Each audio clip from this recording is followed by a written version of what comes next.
9. That is the significant tornado parameter value being projected for central Wisconsin tomorrow afternoon. 9. On a scale where 4 is considered extreme. On a scale where most significant tornado outbreaks in American history have occurred at values between 3 and 6.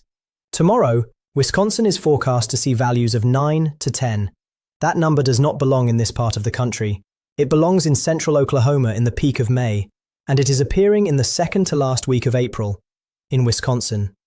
Let me be very direct about what that means. Tomorrow is a tornado outbreak day for Wisconsin.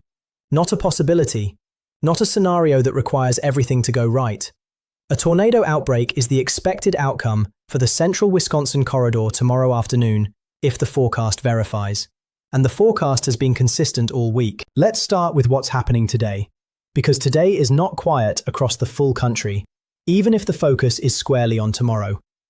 Buffalo, Rochester, and Watertown, New York, are dealing with an active severe weather situation right now. A 5% tornado risk is active just east of Buffalo, with a 2% risk stretching from Buffalo into Vermont. Storms organizing from Cleveland through to Buffalo this afternoon will carry 50 to 70 mile-per-hour winds and quarter to half-dollar-sized hail. The tornado threat peaks between 4 and 5 o'clock this afternoon near Rochester and Watertown, areas of New York that don't often find themselves in the middle of a tornado discussion. These are legitimate, organized, severe thunderstorms and deserve your full attention if you are in western or central New York State today. Down in Arkansas and just north of Memphis, discrete supercells are developing across the Ozarks this afternoon, with isolated very large hail and a low-end conditional tornado risk. These storms peak between 3 and 8 p.m. and then weaken overnight. Not a headline event, but real enough to warrant active weather monitoring if you're in that corridor. Both of today's events exit by 9 to 10 tonight, and then the atmosphere begins loading for what comes tomorrow. Now, let's talk about tomorrow. All of it. The enhanced risk, level 3 out of 5, is issued for a massive zone stretching from Wausau, Wisconsin, all the way southward to Oklahoma City. This is one of the largest enhanced risk designations of this season, and there is a real possibility, as the details sharpen overnight, that the Storm Prediction Center upgrades the Wisconsin portion of this to a moderate risk, level 4. A moderate risk is uncommon. It signals a very high confidence expectation of widespread, significant severe weather, including multiple strong tornadoes. Convection initiates west of Chicago and near Kansas City around 2 to 3 in the afternoon. These are not the modest opening storms of a marginal threat day. These are the opening cells of what will rapidly become one of the most organized and widespread severe weather events in the central United States in weeks. By 3 to 4 p.m., the atmosphere in Wisconsin is activated. And this is the moment that matters most for the highest stakes part of tomorrow's forecast. Discrete supercells, individual rotating thunderstorms operating independently, will form in Wisconsin. They will have access to wind shear values that rank among the most extreme ever recorded for this state at this time of year. The updraft helicity tracks, the paths along which rotating updrafts will most likely develop, run directly through central Wisconsin, through the corridor from Wausau southeastward. These storms will be able to rotate strongly from the moment they form. They will be able to maintain that rotation for extended periods, and they will track through a populated landscape with enough organization to produce EF2, EF3, and potentially EF4 tornadoes. Long-track tornadoes. The kind that stay on the ground for 20, 30, even 50 miles. The kind that widen as they mature. The kind that produce damage corridors visible from satellite imagery for years afterward. If you are in Wausau, or anywhere in the corridor south and east of Wausau through central Wisconsin, tomorrow afternoon is not a day to be outdoors. Not a day to be in a vehicle. Not a day to delay the decision about shelter.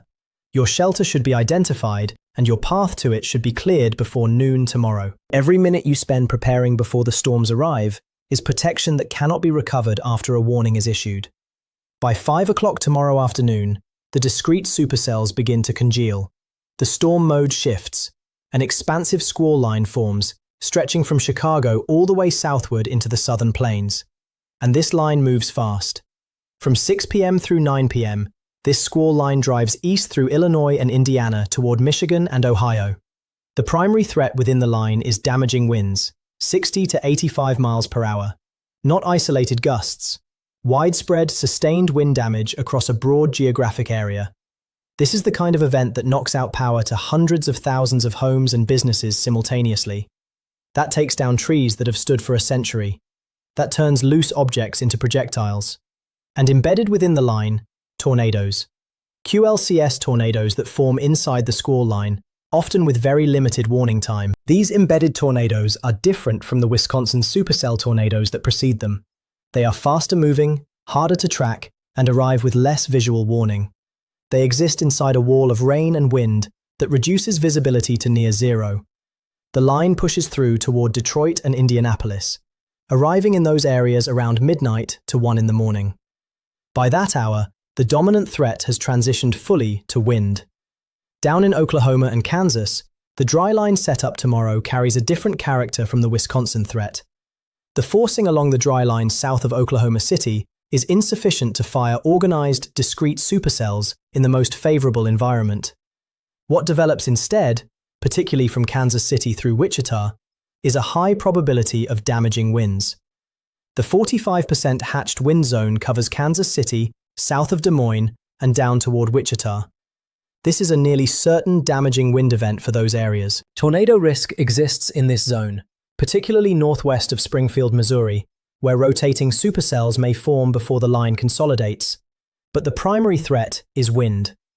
Oklahoma City and Tulsa will feel the squall line as it tracks through. Wind damage is the headline. Tornado risk is low to isolated for those specific cities tomorrow, given the dry line forcing limitations. But low tornado risk does not mean no tornado risk. All warning systems remain necessary. For the days after tomorrow, the outlook offers genuine relief. Saturday brings a slight risk for the Ohio Valley, Pittsburgh through Cincinnati. Storms with damaging winds and isolated tornadoes as the system exits east. Not a major event, but worth watching for those areas. Sunday, quiet. And something Alabama and Mississippi desperately need. Light to moderate rain reaching Dixie Alley on Sunday, providing meaningful moisture relief to an ongoing drought across the region. This rainfall arrives without a severe weather threat, just rain. Welcomed rain. Monday through Tuesday, quiet across most of the country.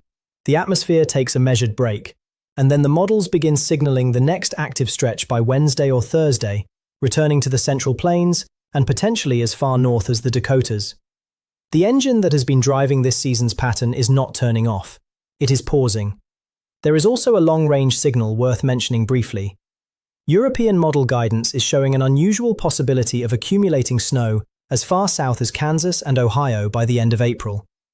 This would represent one of the more anomalous late-season snow events in recent memory for those latitudes. The confidence is low at this range, too early to treat as a reliable forecast. But it underlines something important about this season. The atmosphere is not operating in a settled spring mode. It is oscillating between extremes, and the range of possible outcomes remains unusually wide. Here is your clean timeline. Today, Buffalo, Rochester, Watertown, New York.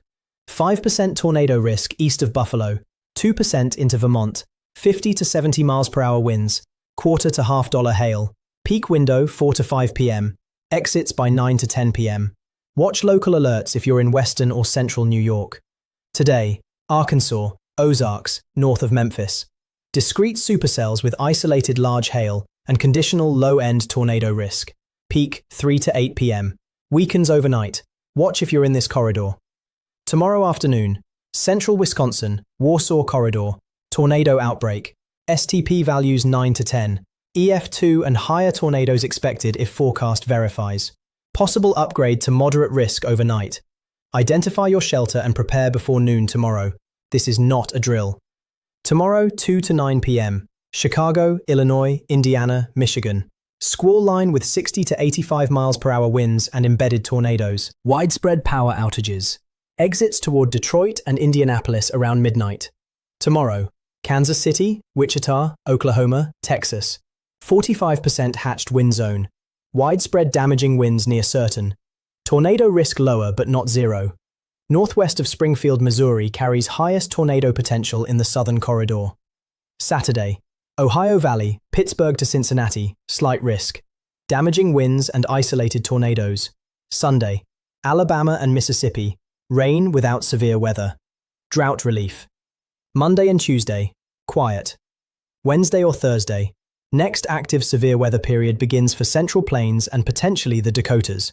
Tomorrow is one of the more significant severe weather days this region has faced in some time. Treat it accordingly. We'll see you in the next update.